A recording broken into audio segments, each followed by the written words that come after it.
As government expands, liberty contracts. Ronald Reagan.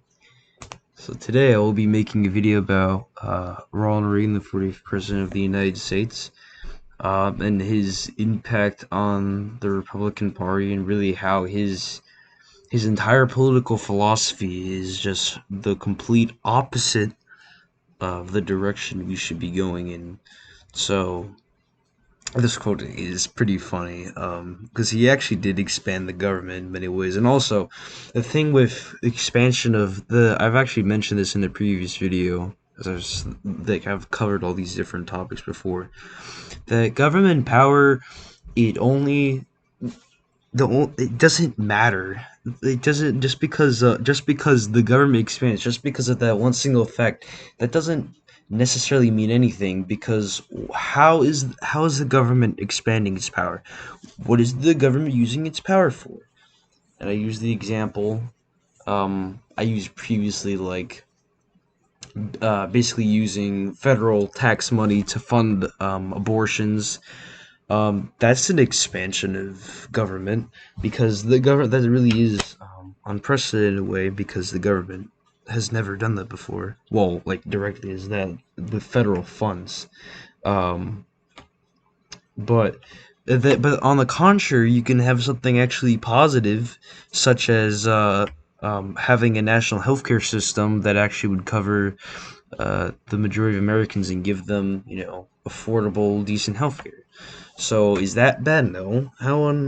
It's not bad. Actually, it's the complete opposite of contracting liberty, because you're actually expanding liberty, because you're giving people the freedom to have the health coverage they want, rather than being subjected to a private healthcare insurance company. So that's just like one example of how the entire Ronald Reagan philosophy is just complete bunk. So Ronald Reagan was president for a grand total of 8 years. He probably would have been reelected if there wasn't the 23rd, the 23rd or Fourth Amendment. I forgot what the number it was. But the amendment that limits the president's terms in office. Um, he would have probably been elected for 12 years, possibly, if he would have run. He couldn't have. He could have, by using bad health. But anyways, um, so here this is actually pretty old. This is from June 2004. So this is after Ronald Reagan died in 2004. So this is just an article from Gris. I mean, this is more about environmental issues. So here it says a look back at Reagan's environmental record. So over here, it basically says how there's like people that exaggerate Reagan's environmental policies. So so here, Republicans for Environmental Protection, an organization that has been a staunch critic of Bush's environmental record. This is like during George W. Bush's presidency. Posted a glowing in memoriam to Reagan on their website Monday. REP America joins every citizen in bidding a sad farewell to President Ronald Reagan. His wilderness protection achievements are an enduring legacy for the American people. President Reagan signed into law 38 bills that added more than 10.6 million acres of spectacular forests, mountains, deserts, and wetlands to the National Wilderness Preservation System. So he goes on over here, other media, the other media that, or organizations that praise Reagan for his environmental records. So actually, when he was governor of California, this was true. But actually, when he was in the presidency, it says over here. So John Muir, he was an environmentalist. He worked with Theodore Roosevelt actually on creating the National Park Service. John Muir is probably spinning in his grave for such misleading praise. True, Reagan had a strong environmental record as governor, but one might surmise that it was strictly a political posture meant to appeal to his pro-environment constituency in California, given that the minute he stepped foot in the White House, his record on the environment took a dramatic turn for the worse. So it talks more in depth over here. So the Reagan administration adopted an extraordinarily aggressive policy of issuing leases for oil, gas, and coal development on tens of millions of acres of national land, more than any other administration in history, including the current one. I'm not sure how that stands today, um, compared to Trump. I'm not sure, but it could. I think it actually would be worse. I don't know, because Reagan was president for 8 years, so it could be worse. But either way, it continues over here. Reagan actually said trees cause more pollutions than automobiles do, and that if you've seen one tree, you've seen them all. This is not, in other words, a president who demonstrated much ecological prowess. So this is just one issue where Reagan was just completely abysmal on, and I do actually care about the well-being of the American environment, because how can you say you're America first, but you support industrial expansion by powerful industries in order for what? What? An extra 0.02% of the GDP? It's just unbelievable. And the EPA, there are terrible EPA regulations. Don't get it twisted, but there are very important environmental regulations that were actually cut by the Trump administration that actually promoted clean water and clean air. So it really is kind of ridiculous how some people claim to be America first, but then they support complete they don't even support environmental regulations, just basic environmental regulations. It's not even anything with climate change. It's just maintaining the ecological well-being of the United States, which who doesn't want that? Who doesn't want clean water, clean air, and just a healthy environment overall? So it's pretty ridiculous. But anyways, over here, this is another issue Reagan probably even worse on is economics, because this is kind of right wing, not far right. Far That's different. Far right economics is zero regulation on the economy, but here it's a pretty right wing. It's a pretty right wing economic philosophy, trickle down economics. This was made in 2003. Still stands up, obviously. 4 reasons why it just doesn't work. Trickle down economics. So it goes 4 points here. I don't know why they picked this. I don't know why it's the same picture. So actually, no. Oh yeah, never mind. It almost looks like the same exact picture. But cutting the top tax rate does not lead to economic growth. So I can actually gonna open this graph, just zoom in. So this graph shows the fluctuations of the real GDP growth over the period, indicating the performance of the U.S. economy as a whole. It is true that growth increased drastically after the 1982 tax cut, reaching as high as 7.3% in 1984. However, as the Reagan-Bush senior administrations went on and taxes for the rich were slashed even further, growth fell to negative levels during 1991 at the heart of the last recession. That's kind of funny. It's 5 years before the subprime, mortgage crisis. But you could see over here the top tax rate. So it was slashed. I can't read those years. um, I think it just might be. Oh yeah, 19. That's 1960s. So, and then see 1980. Oh, I just can't. Oh yeah, right here. 1982, 1984 is like over over here. So over here, sorry. Over here the top tax rate was massively cut. And then what did that result in? It resulted in massive GDP growth, but then as you see over here, the rates continued to decrease. So over here, the tax rate was cut again, and then it went down drastically. Um, but with the GDP, it really doesn't indicate really how the majority of the population is actually doing. So, I mean, even then, like it is kind of a it does replicate actually a terrible boom bust economy, which is kind of what it's kind of actually what we were going for before the epidemic.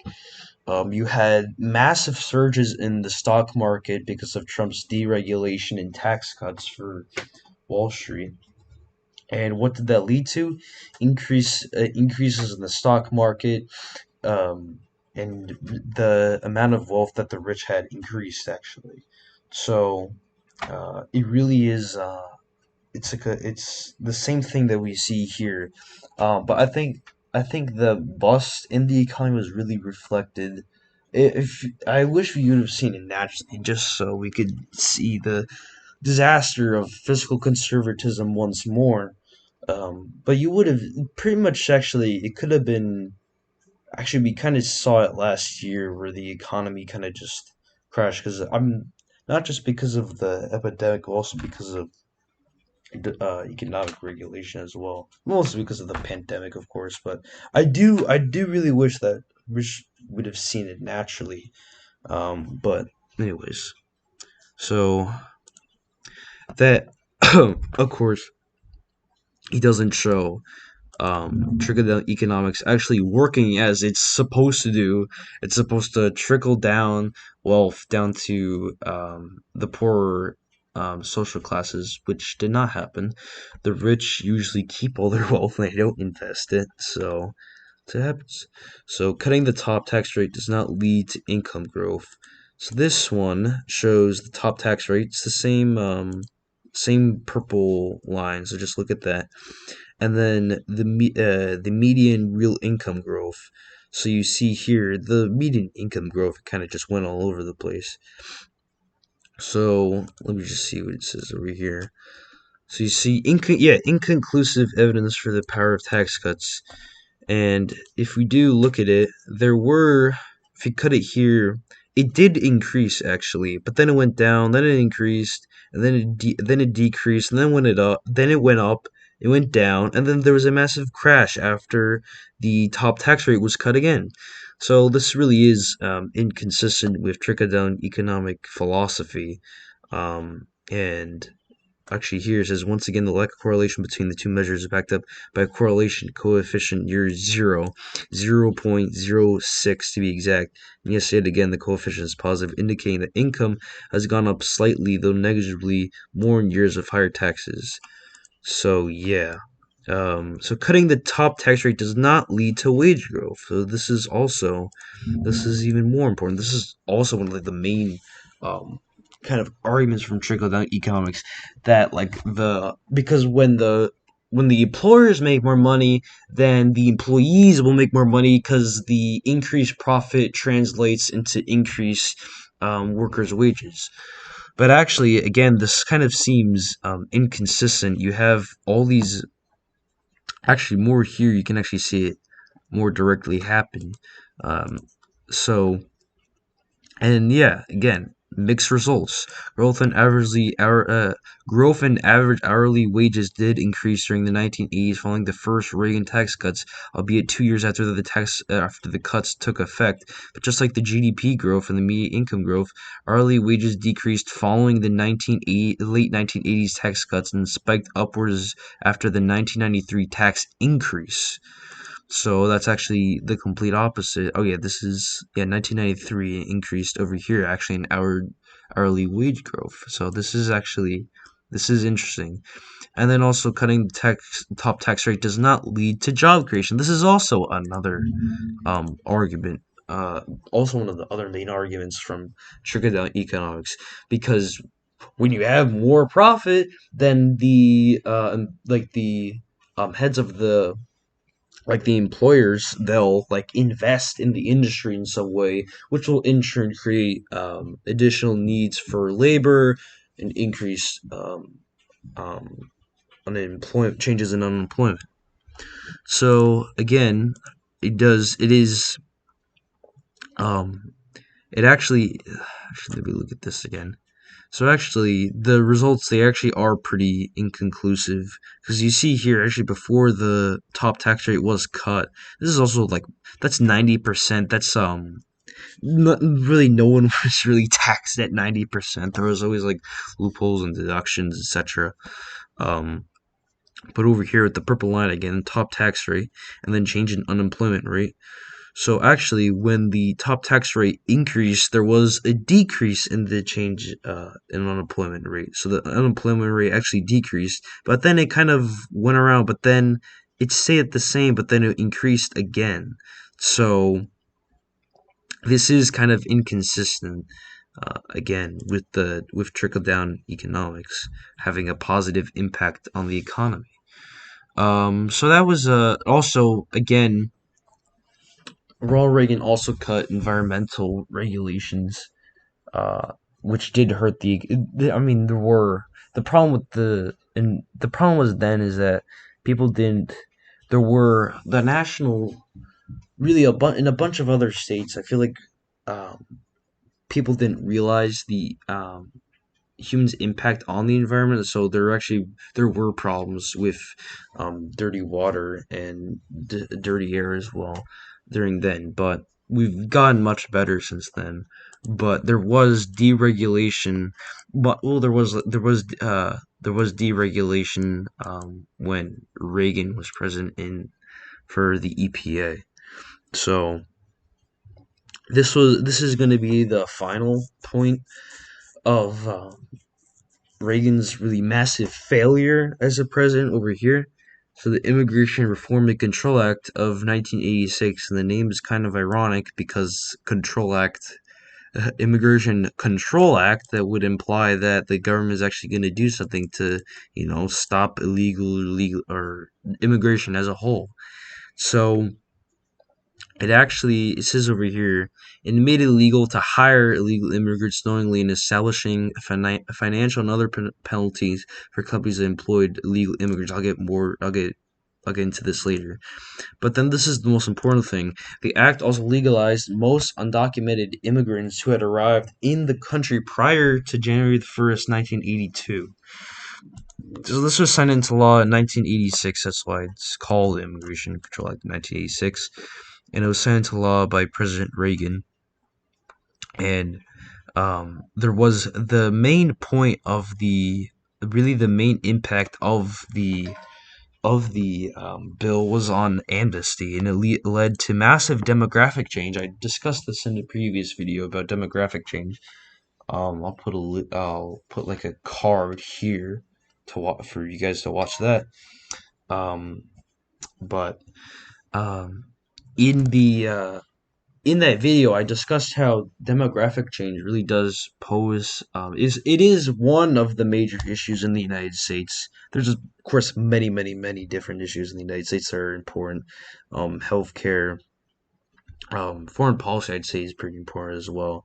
Um, and increasingly, and also actually the coronavirus is kind of like it's kind of being subsided now, um, but yeah, the demographic change in the United States, if you think about it, I saw possibly by 2046 or 8, whites will not be a majority of the country anymore. And when you have such radical demographic change, what is going to happen to your country? And it doesn't even just change the way the country works and functions. Actually, it does that along, and it also just changes the way people act and what they think and what they do.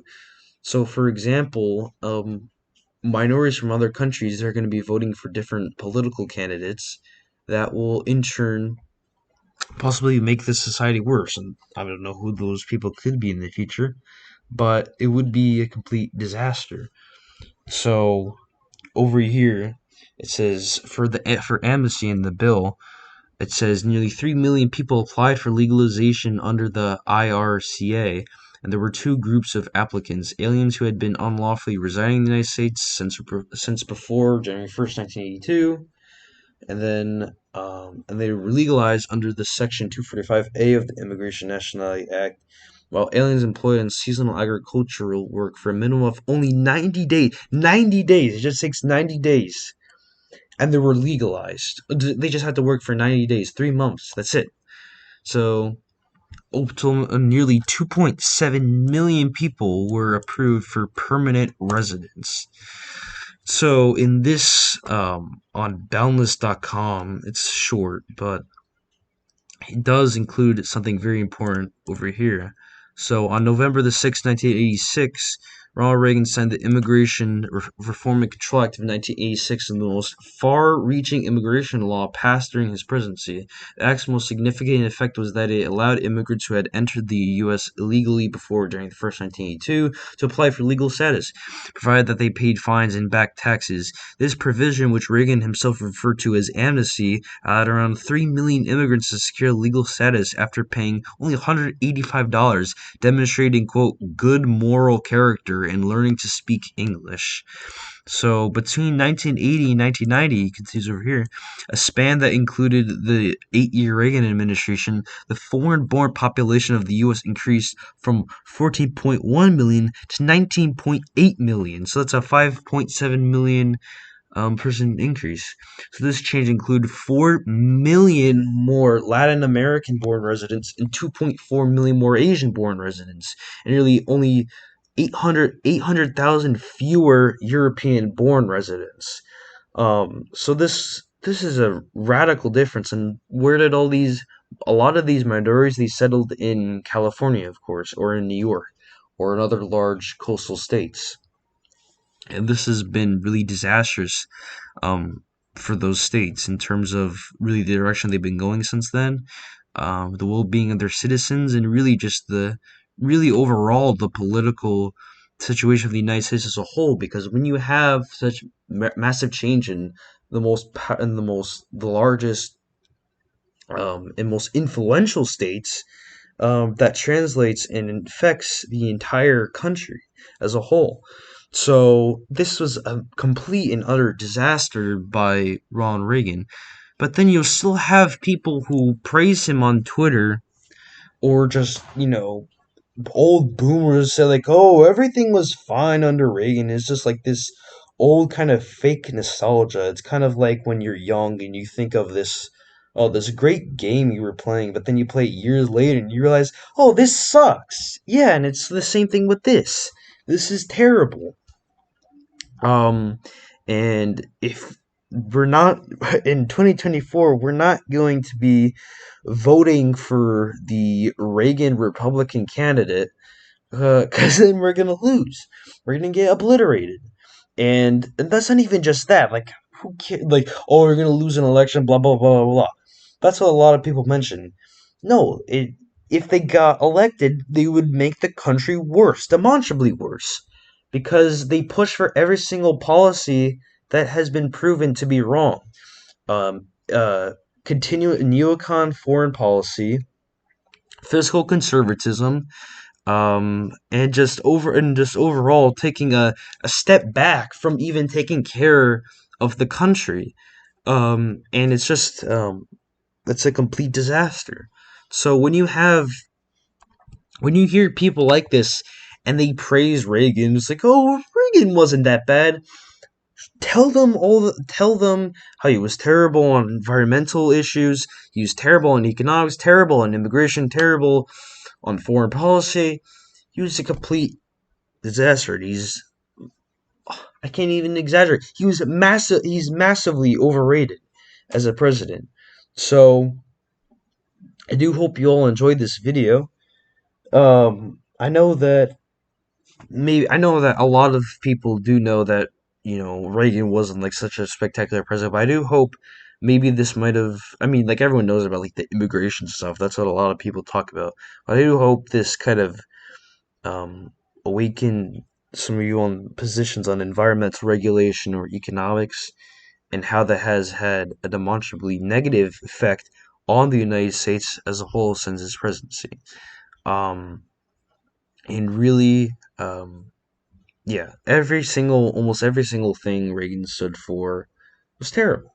I mean, just continued laissez-faire capitalism, deregulation, corporate tax cuts, um, environmental deregulation.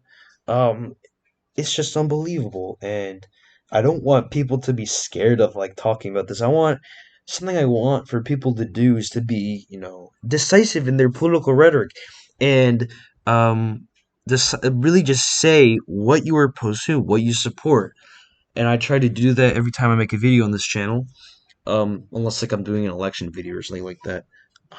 But videos like this, um, I always give my political vision and what I want and what I oppose. And one of the things I oppose, out of the many, many, many different things I oppose from other political ideologies, is one of those ideologies is this, and how, again, fiscal conservatism and the old Reagan wing of the party is just, again, it's a complete failure. So I do hope you all enjoyed this video. This was probably a bit long, but I do hope you enjoyed. Like and subscribe for more, and I hope you all have an excellent day on this blessed Sunday. And I'll see you all in the next video, and in the next month of June. Farewell, and yeah, have an excellent day.